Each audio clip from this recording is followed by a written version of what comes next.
प्रायोजक पतंजलि घी, माँ के हाथ से बने बिलौने के घी जैसा गाय का घी ही सर्वश्रेष्ठ है।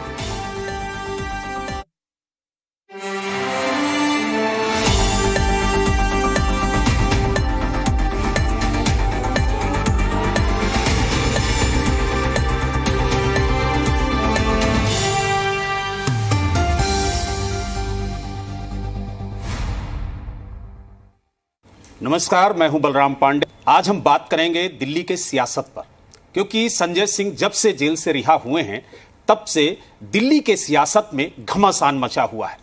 दरअसल अभी तक भारतीय जनता पार्टी ये आरोप लगा रही थी कि कथित शराब घोटाला जो है वो दिल्ली की सरकार और आम आदमी पार्टी ने किया है, लेकिन अब आम आदमी पार्टी पलटवार करते हुए ये कह रही है कि दरअसल शराब घोटाला तो भारतीय जनता पार्टी ने किया है। लेकिन ये आरोप आम आदमी पार्टी क्यों लगा रही है, इसी पर बात करने के लिए हमारे साथ संजय सिंह जी खुद हैं। संजय सिंह, आपने हमें समय दिया, इसके लिए आपका बहुत बहुत शुक्रिया।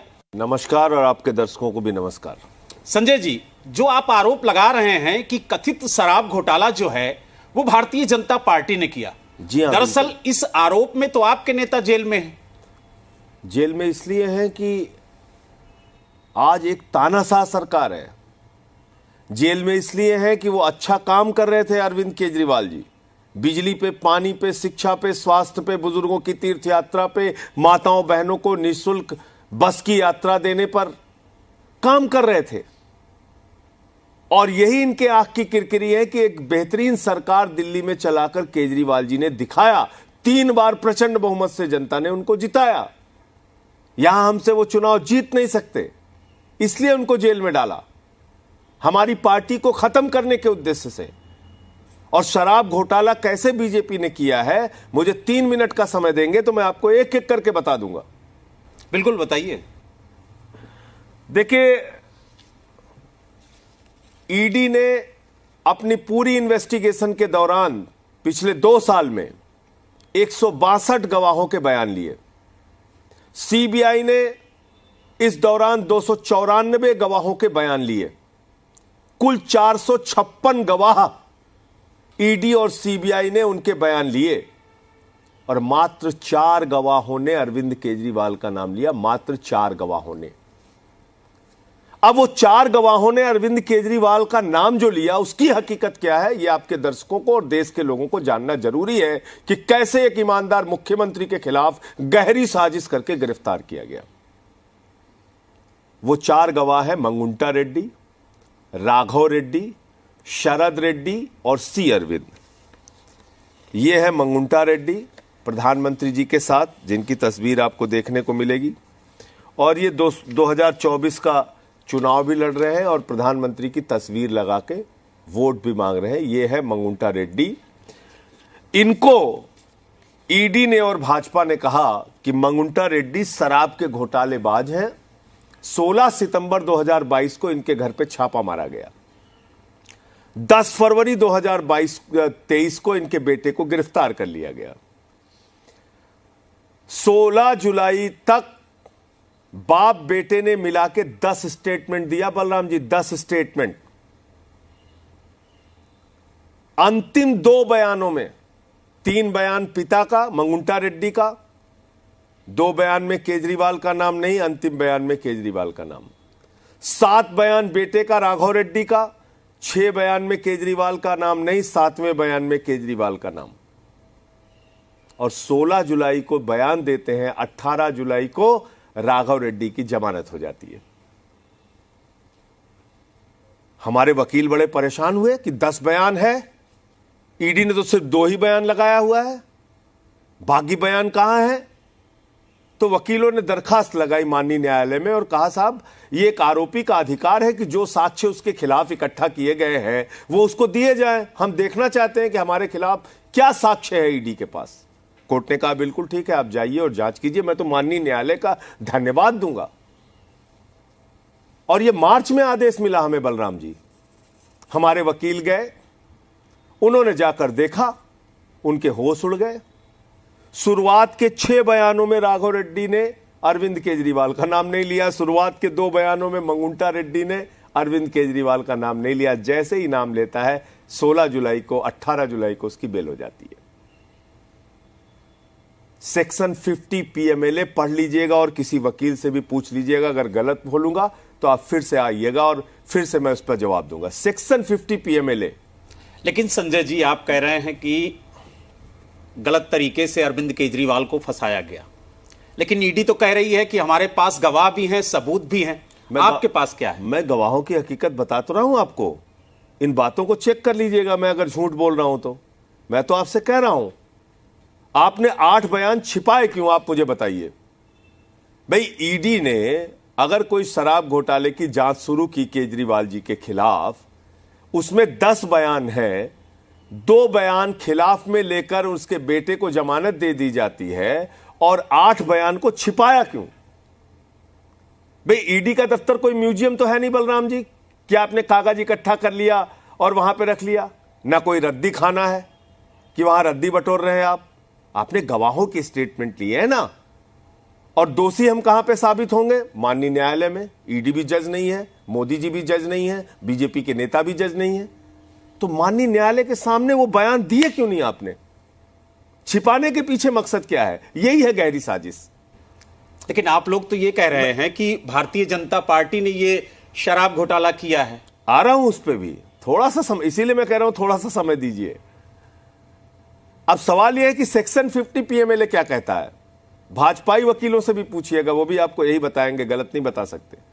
जब सेक्शन 50 पीएमएलए में किसी का बयान दर्ज होता है तो ईडी के अधिकारी कहते हैं, देखो भाई, सावधान रहना, धारा 50 में दिए गए बयान का महत्व वही है जो मजिस्ट्रेट के दिए गए बयान 164 में दिए गए बयान का महत्व है। यानी सेक्शन 50 पीएमएलए में वो कहते हैं, ईडी के अधिकारी कहते हैं, सबको बताते हैं, मैं तो अपने बारे में नहीं बोल सकता, किसी से भी पूछ लीजिएगा जो ईडी के जांच में गया होगा, उसको 5-10 मिनट तक बैठा के बताते हैं, देख भाई, सेक्शन 50 में अगर कोई गलत बयान दिया तो तुम्हारे खिलाफ कार्रवाई हो सकती है, तुमको सजा हो सकती है। अब इस 10 बयान में 8 बयान जो केजरीवाल के खिलाफ नहीं है, या तो वो झूठे थे, या तो अंतिम के 2 बयान सच थे, या अंतिम के 2 बयान झूठे थे और 8 बयान सच थे। किसी पे तो कार्रवाई होगी सेक्शन 50 में अगर आपने झूठ बोला तो। लेकिन संजय जी, ईडी तो ये कह रही है कि किंग पिन है अरविंद केजरीवाल। अभी आ रहा हूं, अभी एक और किंग पिन पे आ रहा हूं ना। अभी तो 2 खत्म किया मैंने। जी। तीसरा नाम है शरद रेड्डी का। शरद रेड्डी पे 9 नवंबर 2022 को छापा पड़ता है, ईडी का छापा। 10 नवंबर 2022 को शरद रेड्डी गिरफ्तार हो जाता है और 25 अप्रैल को कमर दर्द के नाम पर उसकी रिहाई हो जाती है। इस बीच उसने 12 स्टेटमेंट दिए Balram ji, 12 statement. 10 statement ED ने छिपा लिया और 2 स्टेटमेंट जिसमें उसने अरविंद केजरीवाल का नाम लिया, उसके तुरंत बाद उसको जमानत मिल गई, वही 2 स्टेटमेंट उन्होंने अदालत के सामने लगाया। जब उसके 10 स्टेटमेंट को हमारे वकीलों ने पढ़ा, कोर्ट के आदेश के बाद पढ़ा, जांच मिलने के आदेश के बाद पढ़ा, तो वो हैरान हो गए। उन्होंने कहा इसमें तो केजरीवाल का नाम ही नहीं है, और उसको भी छिपा लिया। तो ये गहरी साजिश का हिस्सा है। कौन है शरद रेड्डी? अब आते हैं घोटाले पर। शरद रेड्डी वो शख्स है जो 10 नवंबर को गिरफ्तार होता है और 15 नवंबर को 5 करोड़ रुपए की रिश्वत की नजराना पेशगी भारतीय जनता पार्टी को पहुंचाता है और अपनी गिरफ्तारी से लेकर रिहाई तक 55 करोड़ रुपए की रिश्वत भारतीय जनता पार्टी को देता है। 55 करोड़ की रिश्वत। तो आप मुझे बताइए, शराब घोटाला तो दरअसल बीजेपी वालों ने किया है। एलजी ने अभी तक कोई चिट्ठी नहीं लिखी। एलजी ने कोई चिट्ठी लिखी कि बीजेपी वालों के खिलाफ जांच करो, ये 55 करोड़ संजय जी, मनी ट्रेल तो मिल गया ना। संजय जी, जिस इलेक्टोरल बॉन्ड की आप बात कर रहे हैं, वो तो हर राजनीतिक दल ने लिया है, तो आपने भी लिया? हाँ, राजनीतिक दल ने लिया है, और हमने अगर कहीं ऐसा गलत लिया है तो उसकी जांच करिए। अगर हमने गलत लिया है तो जांच करिए ना। इलेक्टोरल बॉन्ड में अगर आपने किसी शराब घोटालेबाज की जिसकी आपने गिरफ्तारी की, और शरद रेड्डी को किंगपिन संजय सिंह ने नहीं, ईडी ने कहा, बीजेपी वालों ने कहा कि ये किंग पिन है, उसने 55 करोड़ की पिन गाड़ी, उसके पिन निकाल ली, बोले तुम किंग हो। यह है। अच्छा संजय जी, ये शराब घोटाला भारतीय जनता पार्टी ने किया है। सर से लेके पांव तक भारतीय जनता पार्टी शराब घोटाले में डूबी हुई है। ईडी को, सीबीआई को, बीजेपी के नेताओं के खिलाफ कार्रवाई करनी चाहिए, इनके खातों को सीज करना चाहिए, इनके खातों की जांच होनी चाहिए। अगर बाकी मामलों को आप देखेंगे तो पैसा लेकर हजारों करोड़ रुपए लेके 3.8 लाख करोड़ रुपए का ठेका भाजपाइयों ने दिया है अलग अलग कंपनियों को। अगर पुराने और मामलों को देखेंगे तो ईडी और सीबीआई के छापे के बाद हफ्ता वसूली और गुंडा टैक्स की वसूली भाजपा वालों ने अलग अलग कंपनियों से किया है। लेकिन संजय जी, जिस तरीके से आम आदमी पार्टी कह रही है कि अब सरकार तो जेल से चलेगी, अब सी अरविंद वाला छूट जाएगा तो भाजपा ही कहेंगे देखिए एक का बयान पे नहीं बोला, एक और बोल लेने दीजिए। सी अरविंद का बयान क्या है? सी अरविंद कह रहा है मैं अपने deputy chief minister Manish Sisodia को मैंने एक कागज दिया मुख्यमंत्री के आवास पर। मुख्यमंत्री हैं दिल्ली के, वहां मनीष सिसोदिया जा सकते हैं, मनीष सिसोदिया के साथ उनके सेक्रेटरी जा सकते हैं। अब उनके सेक्रेटरी ने अपने मंत्री को क्या कागज दिया, इससे घोटाला कौन सा साबित हो जाता है? यह है अरविंद केजरीवाल के खिलाफ एक गहरी साजिश का पूरा सिलसिला। अच्छा संजय जी, आम आदमी पार्टी को खत्म करने की एक बड़ी मुहिम का ये पूरा एक खुला षड्यंत्र बताया। हाँ बिल्कुल, ये पूरा षड्यंत्र है। सवाल ये उठ रहा है जी हाँ कि दिल्ली के मुख्यमंत्री अरविंद केजरीवाल जेल में हैं, ठीक है, तो सरकार कैसे चलेगी, कैसे विकास कार्य होंगे? देखिए व्यवहारिक कैसे है जेल से सरकार चलाना? एकदम मैं बता रहा हूं कैसे व्यवहारिक है ना। देखिए एक बात ये समझ लीजिए कि अरविंद केजरीवाल की गिरफ्तारी सिर्फ अरविंद केजरीवाल की गिरफ्तारी की लड़ाई नहीं है, ये भारत के दूसरे मुख्यमंत्रियों को बचाने की भी लड़ाई है। फर्जी मुकदमा ही तो लिखना है बलराम जी। कल को 2 फर्जी मुकदमा भगवंत मान पे लिखो जेल में डालो इस्तीफा दो, ममता बनर्जी पे लिखो जेल में डालो इस्तीफा दो, रेवंत रेड्डी पे लिखो जेल में डालो इस्तीफा दो, सिद्धारमैया पे लिखो जेल में डालो इस्तीफा दो, स्टालिन पे लिखो जेल में डालो इस्तीफा दो, विजयन पे लिखो जेल में डालो इस्तीफा दो, सारा विपक्ष खत्म। अगर 2 फर्जी मुकदमा लिखकर जेल में डालकर किसी का इस्तीफा लेना ही नैतिकता है तो देश का पूरा विपक्ष खत्म, सारी पार्टियां तोड़ तोड़ के सब बीजेपी में शामिल हो जाएंगी। जितने भ्रष्टाचारी देश भर के हैं वो बीजेपी में चले जाते हैं, उनको गले लगा दिया जाता है, उनको मंत्री बना दिया जाता है। अजीत पवार हो, छगन भुजबल हो, हसन मुश्रीफ हो, हेमंत बिस्व शर्मा हो, शुवेंदु अधिकारी हो, नारायण राणे हो, मुकुल राय हो, जनार्दन रेड्डी हो, कितने नाम गिनाऊं आपको? सारे भ्रष्टाचारियों का एक गढ़ है भारतीय जनता पार्टी। जो जितना बड़ा भ्रष्टाचारी भाजपा के अंदर वो उतना बड़ा पदाधिकारी। ये है भाजपाइयों की असलियत। और हमारे ऊपर भ्रष्टाचार का आरोप लगा रहे हैं। भाजपाई जब भ्रष्टाचार के खिलाफ बोलते हैं तो लगता है ओसामा बिन लादेन अहिंसा पर उपदेश दे रहा है। हिंदुस्तान की आजादी के बाद सबसे भ्रष्टतम पार्टी अगर कोई है तो उसका नाम है बीजेपी। 15 लाख करोड़ रुपए पूंजीपतियों का माफ किया इन लोगों ने। नोटबंदी के नाम पे घोटाला किया इन लोगों ने। अच्छा संजय जी, एक ही व्यक्ति को हिंदुस्तान की सारी संपत्ति देने का काम किया इन लोगों ने। लेकिन एक नया विवाद अब उठ के आया है कि जिस तरीके से अरविंद केजरीवाल जी की फोटो बाबा साहब और भगत सिंह के बीच में लगाई गई है, उसको लेकर के अब भारतीय जनता पार्टी ये आरोप लगा रही है कि आम आदमी पार्टी अरविंद केजरीवाल को बाबा साहब और भगत सिंह के बराबर बताना चाहती है। ये भगत सिंह और बाबा साहब डॉक्टर भीमराव अंबेडकर से इतनी नफरत क्यों करती है भाजपाई? बीजेपी इतनी नफरत क्यों करती है? मैं जानता हूं बीजेपी का इतिहास, मैं जानता हूं उनके पुरखों का कोई योगदान नहीं है देश की आज़ादी के आंदोलन में। मैं उनकी असलियत जानता हूं। उनको तकलीफ हो सकती है भगत सिंह की फोटो देख के। बलराम पांडे जी को क्यों नहीं लगाना चाहिए अपनी फोटो भगत सिंह जी के साथ? संजय सिंह को क्यों नहीं लगाना चाहिए? क्यों नहीं मोदी जी को लगाना चाहिए? क्यों नहीं लगाना चाहिए? हम अपने क्रांतिकारियों के साथ अपनी फोटो नहीं लगा सकते? हम अपने महापुरुषों के साथ अपनी फोटो नहीं लगा सकते? उनसे प्रेरणा लेने के लिए, उनके पद चिन्हों पर चलने के लिए, उनके रास्ते पर चलने के लिए हमारे बहुत सारे नौजवान हजारों लाखों की वो अपनी डीपी लगाते हैं। स्टैचू जहां दिखती है शहीद आजम भगत सिंह की, वहां जाके फोटो खींचते हैं। ये कहां का मुद्दा लेके आते हैं भाजपाई? इनका कोई सिर पैर है? मतलब मानसिक विक्षिप्तता की स्थिति से भाजपा ही गुजर रहे हैं, मुझे तो ऐसे ही लग रहा है। अब तो आम आदमी पार्टी की नफरत में ऐसे पागल हो गए हैं कि कुछ भी बोलते हैं। मतलब पागलपन है ये कि आपने अपनी फोटो भगत सिंह के साथ कैसे लगा ली। अरे भाई, मायावती जी की फोटो बाबा साहब के साथ, कांसीराम जी की फोटो बाबा साहब के साथ, बीएसपी के कार्यकर्ताओं की फोटो बाबा साहब के साथ, तमाम कांग्रेस के नेताओं की फोटो आपको भगत सिंह के साथ और बाबा साहब के साथ मिल जाएगी। खुद मोदी जी की फोटो आपके नेताजी सुभाष चंद्र बोस जी के साथ मिल जाएगी। संजय जी, अब एक आरोप और लग रहा है परिवारवाद। क्या क्या बातें लेके आते हैं? परिवारवाद का भी आरोप लग रहा है आप पे। कहा जा रहा है कि सुनीता केजरीवाल जी ही पूरी पार्टी चला रही हैं, क्योंकि अरविंद केजरीवाल जी तो अंदर चले गए हैं, तो सारी पार्टी की कमान अब उनके हाथ में है। देखिए, ऐसा है कि आज की तारीख में सुनीता भाभी की ही बातचीत अरविंद केजरीवाल जी से फोन के माध्यम से या जो भी जेल मैनुअल के हिसाब से सुविधाएं हैं उसके माध्यम से उनसे हो पा रही हैं। जो भी दिशा निर्देश अरविंद जी का होता है उनके माध्यम से हम लोगों तक पहुंचता है।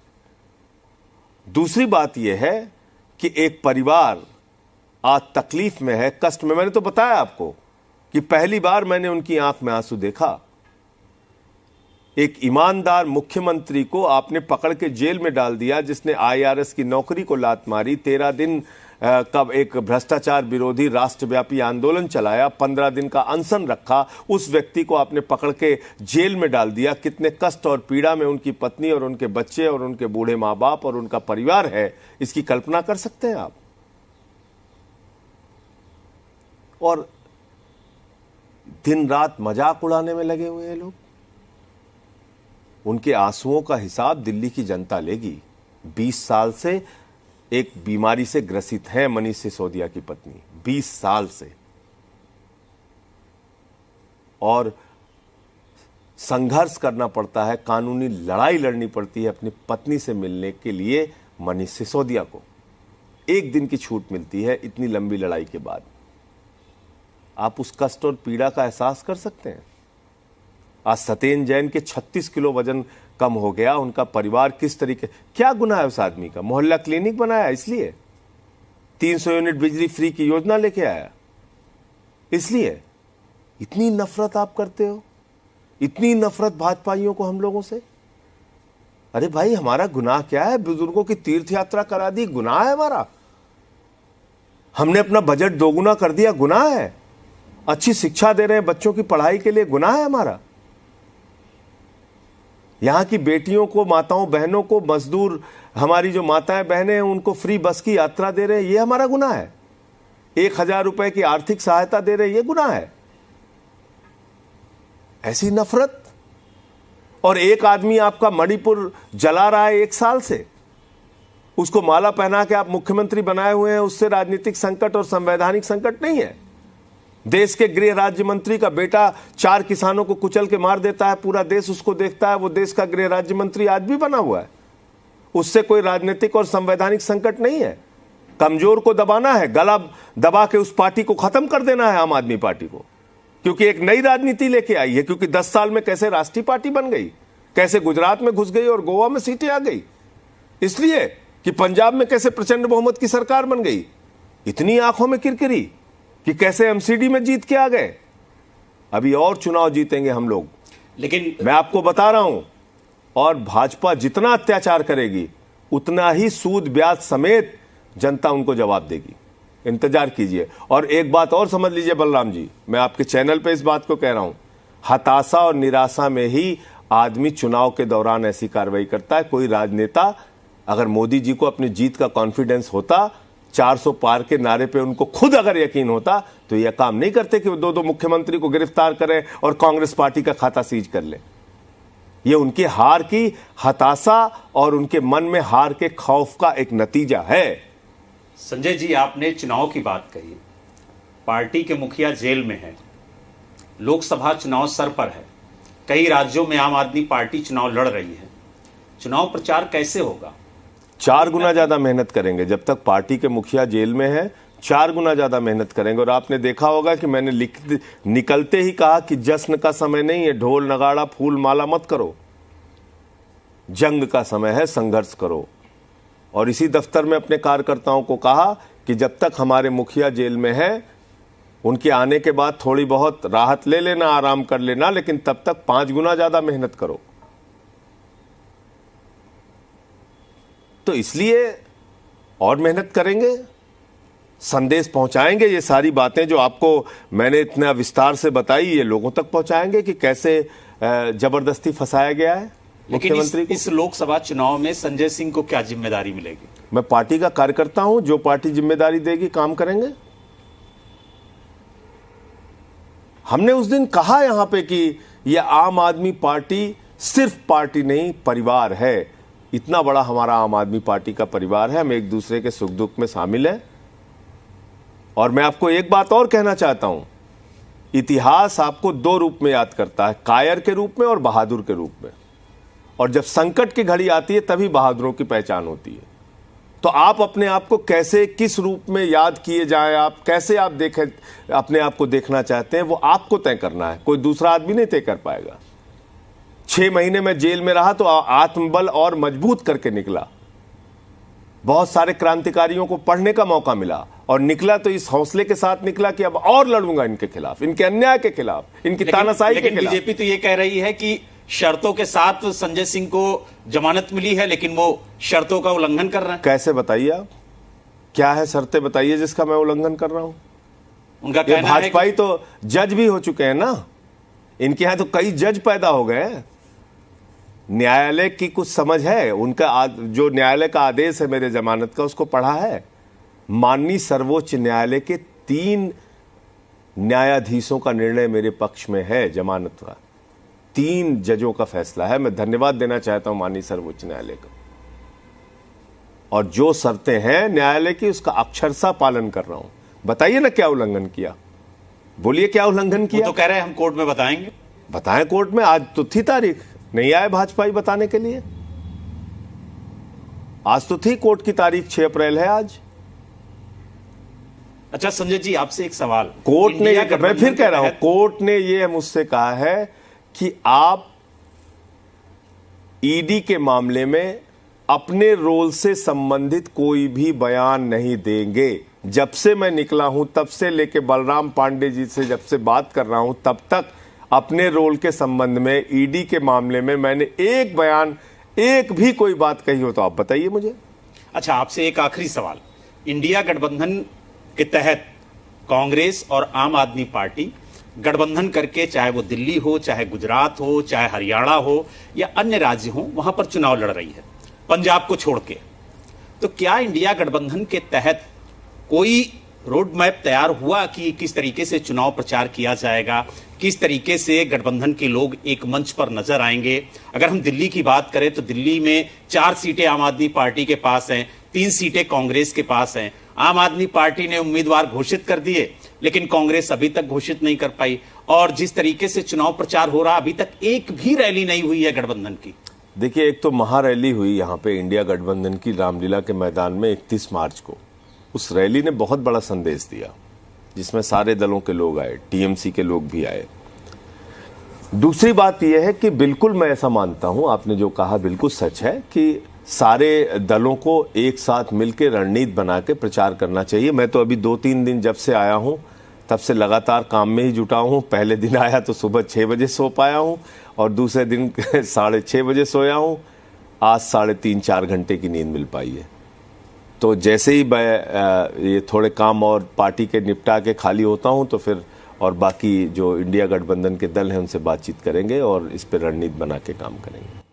तो आपने देखा, हमारे साथ संजय सिंह जी थे, जिन्होंने बताया कि किस तरीके से वो लोकसभा चुनाव में जाएंगे, किस तरीके से पार्टी काम करेगी, किस तरीके से दिल्ली सरकार काम करेगी और कैसे ये जो पूरा कथित शराब घोटाला है वो हुआ है, उसके बारे में भी उन्होंने विस्तार से बताया।